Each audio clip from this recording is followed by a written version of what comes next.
nós já estamos aí bem próximos ao período eleitoral. E agora nós vamos com o Jones Matos, no quadro Politizando, o nosso cientista político, com um convidado muito especial hoje, aqui no Goiás Agora. Eu vou chamar ele, que já está preparado, já está a postos aqui, posicionado, para poder hoje discutir conosco. Como é que vai? Tranquilo? Bom dia, prazer em revê-lo. Bom dia, Tony. Tá tudo bem? Cadê nosso Messias? Messias está em reunião especial para nós, coisas boas, coisas boas. Muito bem, né? Antes de chamar o nosso convidado, que já Sim. está ali, o senador, ex-senador Hilder Moraes, que é pré-candidato ao Senado, vai conversar conosco um pouco sobre esse início de pré-campanha. Eu queria que os meninos colocassem na tela o resultado. Esse final de semana foi muito comentado a pesquisa do Datafolha, e questionada e etc. Está e tal. acelerado, né? O processo está acelerado. Os E institutos tem de os pesquisa? números que trazem aí, os meninos. Os números, eu tenho os números aqui. Os números que a gente tinha da semana passada estabeleciam o seguinte: o Datafolha ouviu no dia 25 e 26 de maio 2.556 pessoas acima de 16 anos em 181 cidades. Lula tem 48%, Bolsonaro 27% e Ciro Gomes 7%. O meu comentário sobre essa pesquisa, Tony, é assim, bem rápido. É o seguinte, é a estratégia que os candidatos estão adotando. Na minha opinião, eu particularmente vejo que tanto o Jair Bolsonaro quanto o Ciro estão na estratégia errada. Porque não está dando certo. Porque, veja bem, se o Ciro faz os ataques que ele tem feito ao Lula, e não são contundentes, né? E, ao mesmo tempo, ele faz ao Bolsonaro. Ele não está conseguindo atrair nem o voto do bolsonarista e muito menos o do Lula, que seria, teoricamente, do ponto de vista ideológico, o eleitor que ele podia capitalizar. E o Bolsonaro também está tendo problema, porque os ataques que ele está fazendo, se ele quiser continuar fazendo ataques ao Supremo Tribunal, né, ao sistema democrático, questionando o resultado das eleições, a lisura do processo eleitoral, isso tem tido problema, porque se ele não mudar a estratégia dele, porque essa aí não está dando resultado, está tendo problemas. Por mais que questione, que é o Datafolha e etc., como ele fez aqui em Goiânia, na sua vinda na sexta-feira, está aqui os números. Vamos voltar lá naquela primeira pesquisa. Se você tivesse aberto pelo Correio Brasiliense, você ia conseguir abrir. Pelo Datafolha aí, só Jones, se você for assinante. A grande maioria dos institutos de pesquisa apontam Lula em primeiro, no primeiro turno já. A eleição, ela pode ser liquidada no primeiro turno, mas, assim, tem outros elementos, eu acho que ainda vai ter muito debate, vai ter muita discussão. Agora, eu penso que se o PSDB, a direção nacional do PSDB, na semana que vem, na sua reunião, acho que é essa semana, para definir qual que vai ser o caminho do partido, se ela fechar, por exemplo, com o Lula, eu vejo que a velha guarda do partido acaba tendo muito alinhamento com o ex-presidente Lula, eu penso que a eleição pode, sim, ser liquidada no primeiro turno. O que eu estou chamando a atenção é o seguinte, é a estratégia de quem está em segundo e terceiro lugar, na minha opinião, ela está, de certa forma, equivocada e não está tendo resultado, porque o que está acontecendo é o inverso, né? O ex-presidente Lula tem buscado o discurso e tem consolidado o seu projeto de articulação e etc. e tal. Então, a estratégia tanto do Ciro quanto do Bolsonaro realmente tem tido dificuldades aí nesse início de pré-campanha das eleições, né? Vamos chamar o nosso convidado para conversar conosco. Senador Hilder Moraes, vem aqui conosco. Muito boa tarde. Prazer, boa tarde, João pela primeira vez. Boa tarde, senhor. Seja bem-vindo ao Goiás Fique aqui, Agora. senador, à minha direita, né? E o senhor que é um candidato de direita, né? Sim. Exatamente. Senador, muito boa tarde. É um prazer conversar com os nossos telespectadores. Jones Matos, boa tarde a todos que nos assistem aí pelo Goiás Adentro, né? E até Goiás fora do Agora. país também, Goiás Agora, né? O nome do programa Goiás Agora e o nosso quadro Politizando. Senador, como é que o senhor foi senador da República com a renúncia, né? Renúncia não, a cassação do Demóstenes Torres, o senhor assumiu em julho de 2012, né? Dia 13 de julho de 2012, o senhor assumiu o Senado da República, bem no início do mandato do senador Demóstenes Torres. O senhor ficou no Senado, depois disputou as eleições, né? A sua reeleição, e acabou ficando em terceiro lugar naquela disputa em que elegeu aí a última eleição, elegeu 2 senadores, o Vanderlan e o Cajuru. O senhor ficou de fora, não conseguiu ser reeleito. O que aconteceu lá atrás, naquela eleição, o que foi o recado que o eleitor passou, qual foi a motivação, o que o senhor sentiu daquela derrota, quais são as lições que o senhor teve ali daquela derrota lá em 2018? Jones, toda eleição, né, aquela eleição, vamos dizer, os quadros que se tinha naquele tempo, nós víamos um candidato a governo que já estava há 20 anos no poder.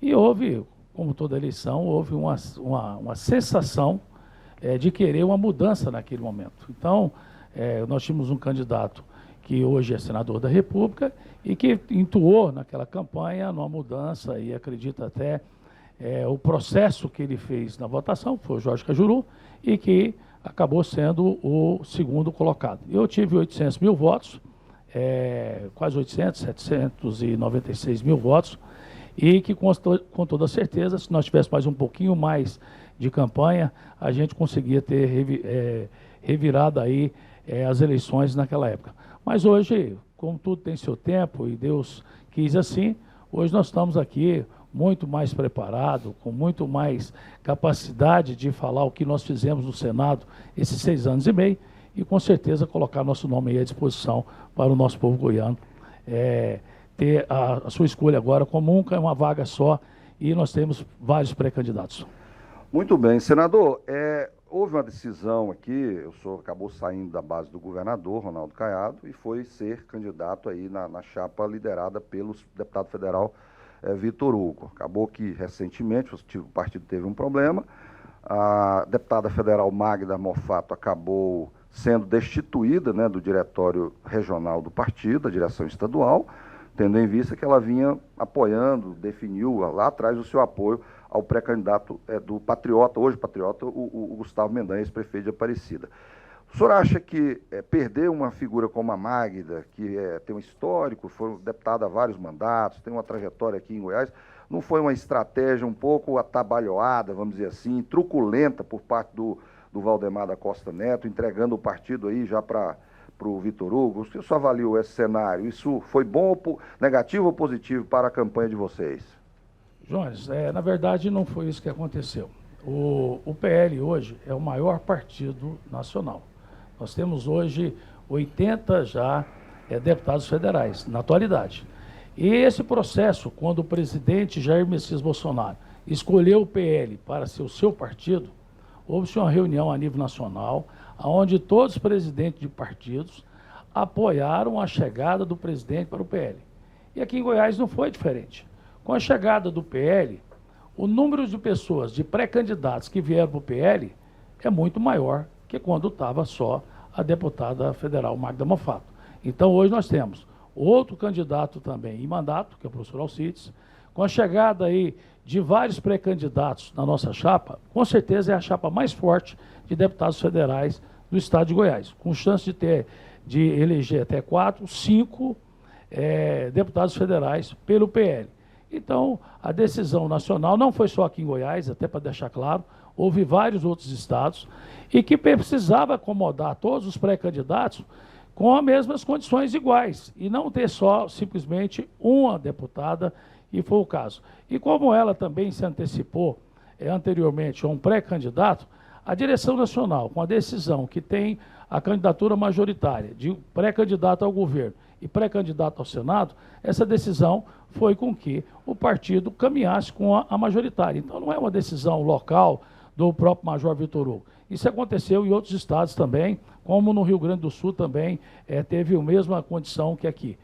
Como a chapa ficou muito forte, passou-se o comando do partido para que fosse da majoritária. Então, nada diferente disso, inclusive não temos nenhuma coisa contra a deputada, pelo contrário, ela faz a campanha pelo PL e com certeza vai ser reeleita e que merece ter trabalhado muito para o Estado. Candidato, se o Major Vitor Hugo não fosse o nome escolhido ao governo, o senhor se colocaria ao cargo? Não, até porque o convite que foi me estendido pelo presidente Jair Messias Bolsonaro foi que eu pudesse ser pré-candidato ao Senado. Então, a decisão, todo mundo sabe do alinhamento que tem o Vitor Hugo, que é o deputado federal, que tem aí hoje a maior confiança do nosso presidente. Ele é candidato e foi um escolhido pelo presidente, e uma palavra importante é confiança. Como é que o senhor vê essa candidatura do deputado federal Vitor Hugo, tendo em vista que ele não tem um lastro familiar em Goiás, histórico, né? Os governadores, desde 82, da redemocratização para cá, e os anteriores também, antes da ditadura, também tem um lastro, tem uma relação de família, Pedro Ludovico, né? O Iris Rezende, o Marconi, o Maguito, etc.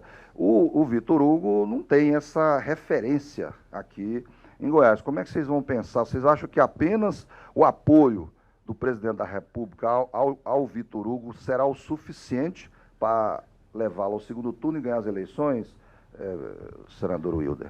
Não, primeiro que o estado de Goiás acolhe aí pessoas de todo o Brasil. Então não é simplesmente por ser goiano. E segundo que ele é casado com uma goiana, tem um filho que nasceu aqui em Goiás, já está há quase 20 anos aqui em Goiás, e tem uma profissão, a profissão dele era militar. Pra você ter uma ideia, ele nasceu na Bahia, mas foi criado no Rio de Janeiro. Então hoje a vida dele, pessoal, já toda, até a esposa dele, que é uma juíza, que hoje também é uma goiana, que nasceu em Anápolis, mas foi criado em Jataí. Então ele já está enraizado em Goiás. Não é que ele chegou para cá agora, não. Ele não tem jeito de deixar Goiás. A família dele é de Goiás. Então, com certeza, e trabalhou muito. Nesses 3 anos e meio de mandato, foi o parlamentar que mais trouxe recurso para o estado de Goiás. E a gente sabe por quê. É uma pessoa muito ligada ao presidente, e o presidente confiou nele essa missão de ser o pré-candidato ao governo para o estado de Goiás. Ô, Wilder, como é que você pensa em viabilizar, você hoje está pré-candidato ao Senado pelo PL aí nessa composição com o Major Vitor Hugo. Nós temos algumas candidaturas que se dizem candidaturas defensoras do projeto do Bolsonaro em Goiás. Nós temos o João Campos, deputado federal, nós temos o próprio delegado Valdir, né?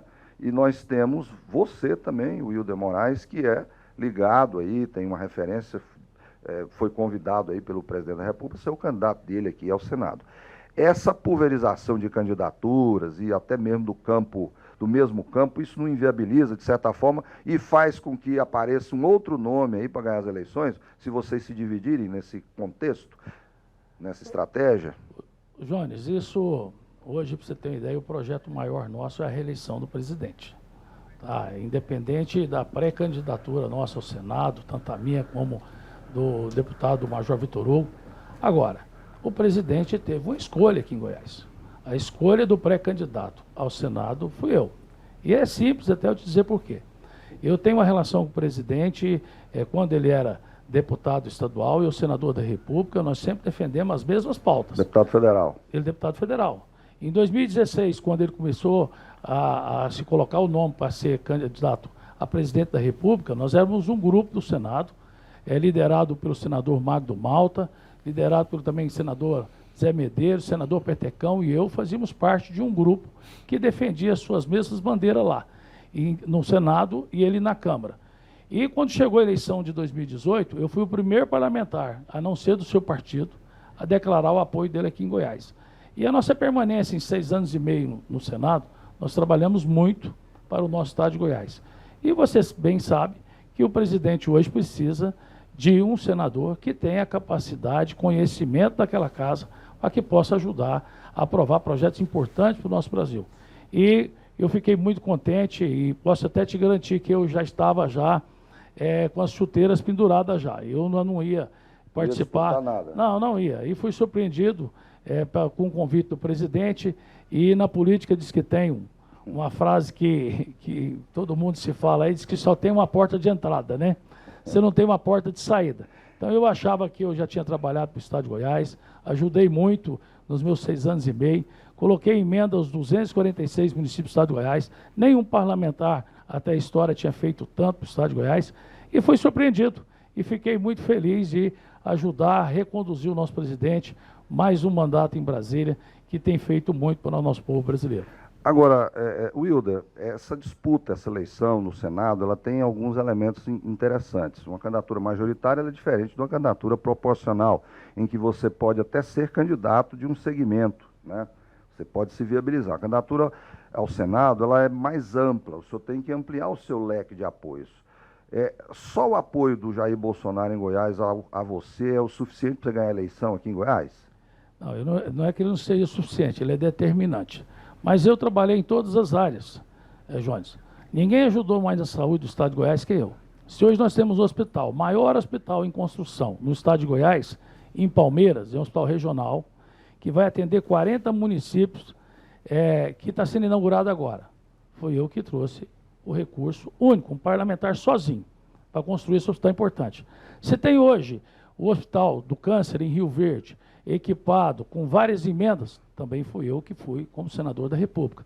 Você tem hoje o Hospital de Aparecida, que estava 2 anos e meio fechado, construído, mas não tinha dinheiro para equipar e nem para credenciar no SUS. Foi o senador Agamap. Se não fosse o senador Wilder Moraes, talvez ele não estaria funcionando nem hoje. Assim eu fiz com o Hospital de Águas Lindas, equipando o Hospital de Águas Lindas, de Uruaçu. Se nós temos o Centro Diabético de Goiânia, também foi o senador Wilder Moraes que trouxe recursos para cá. Todas as entidades filantrópicas, todo ano estava eu presente lá. E eu gostaria de dizer, então, todas as áreas. Nossa, aqui, eu estou aqui hoje na PUC, aonde se eu tenho a honra de ser engenheiro, eu estudei aqui. E vim de uma família muito simples de Itaquaral.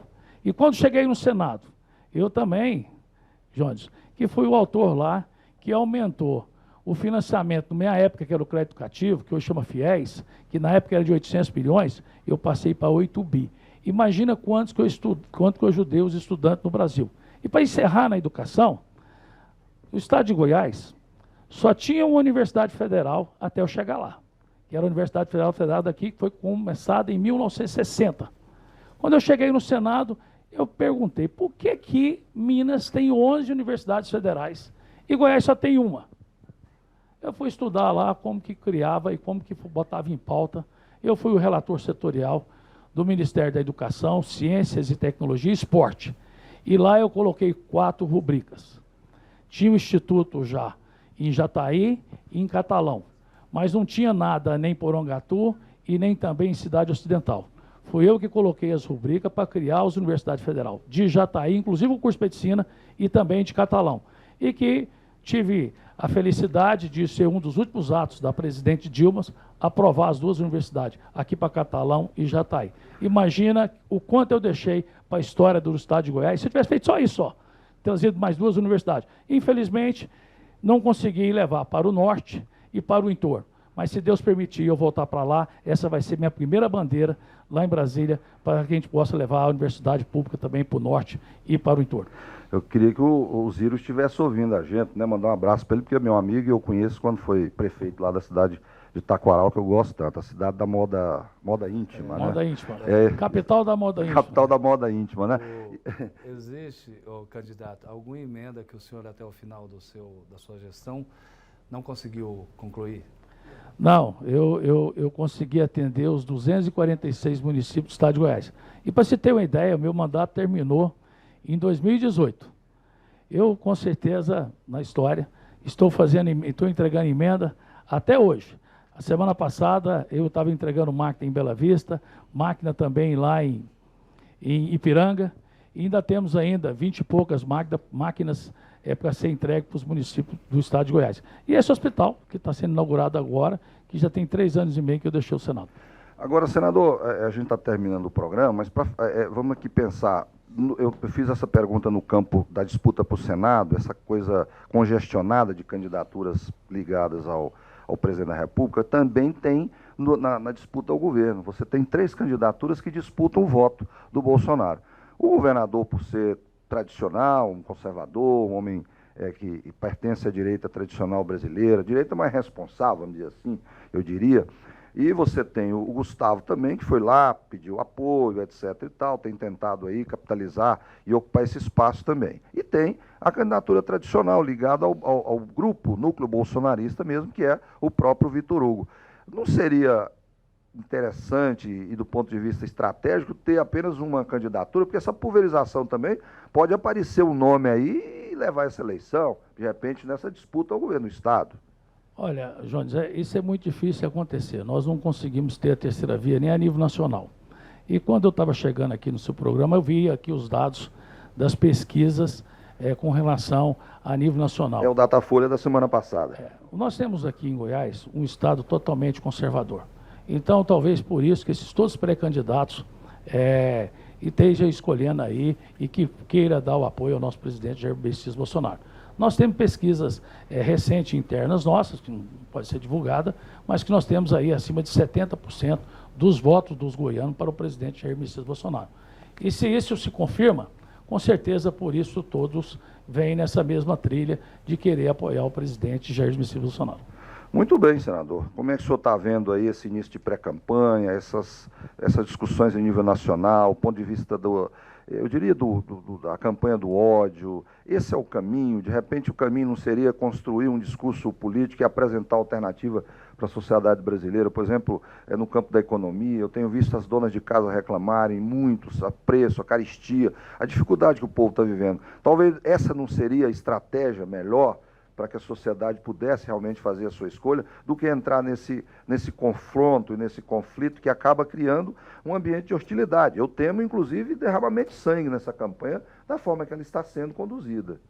João, com certeza, você tem toda a razão.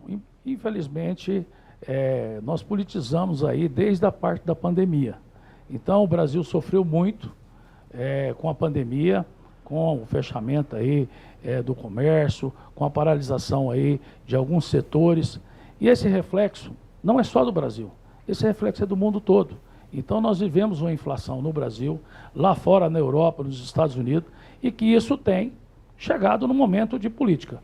Mas, infelizmente, é com a política que nós vamos mudar todos esses fatores que hoje estão prejudicando. Não tem outro caminho, né? Não tem outro caminho.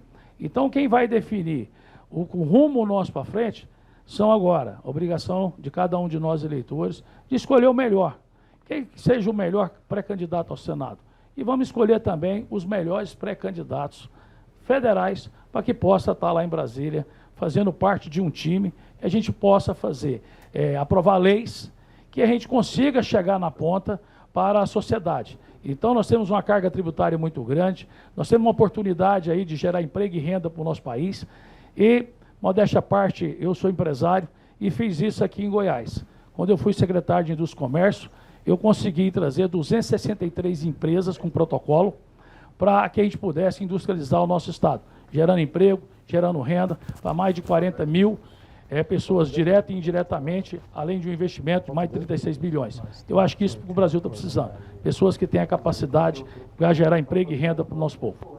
O senador, pré-candidato ao Senado pelo PL em Goiás, Hildo Moraes, eu lembro em 2013 o projeto PL 167, que previa a isenção do imposto de importação para componentes fabricados para a energia fotovoltaica. O senhor apresentou esse projeto e eu tenho visto isso no Brasil, aqui em Goiás também, muito esse trabalho, essa utilização das pessoas tentando trabalhar e comprar esses equipamentos, que continuam muito caro. Eu ainda acho muito caro, porque eu defendo, acho que a utilização da energia solar, fotovoltaica, e a eólica também, é outra área também que o país podia estar utilizando.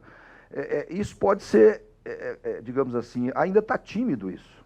O que ainda está tímido e o custo operacional para se manter isso ainda é muito caro, né? Com certeza. Eu apresentei vários projetos, é uma energia limpa. Para você ter uma ideia, é uma energia mais eficiente, você gera energia e o seu ponto de aplicação, você gera aqui no telhado e você usa aqui na tomada. Então você tem uma eficiência muito grande. Nessa época, eu já queria que a gente tivesse aqui liberado todos os impostos para que a gente pudesse importar e também pudesse fazer parcerias de tecnologia. O Brasil já tinha que ter várias fábricas fabricando. Não, sim, já temos algumas fábricas no Brasil, mas ainda está tímido ainda. Nós precisamos cada vez mais incentivar. Se o Brasil estivesse crescendo aí nos números, vamos dizer, chineses, hoje nós não teríamos energia. Então, nessa área de energia, eu apresentei vários projetos, incentivei muito a energia fotovoltaica no nosso país. E aquela história, nós precisamos cada vez mais ter políticos preparados para que a gente possa pegar esses gargalos, transformar em leis e aplicar para a gente gerar resultado na ponta, que é a população. Não, se o país crescer 7%, 5%, não tem estrutura, não tem modal de transporte, né, não tem infraestrutura capaz de suportar um crescimento como esse. Mas é isso aí, né, Tony? Acabou o nosso jornal, acabou o nosso chegamos programa. ao fim, muito obrigado. Nosso cientista político aqui no Obrigado, Politizando, agradecer aqui ao pré-candidato ao Senado, Hilda Moraes. Agradecemos a participação de vocês e eu espero você de novo, o Messias, na próxima segunda, viu? Tudo bem, um abraço a todos, um abraço ao senador, pré-candidato ao Senado, Hilda Moraes, que veio aqui gentilmente participar conosco. Semana que vem, na segunda, nós vamos receber o ex-governador Marconi Perillo aqui no nosso Politizando. Um abraço, boa tarde. Muito obrigado, Jones. Até a próxima.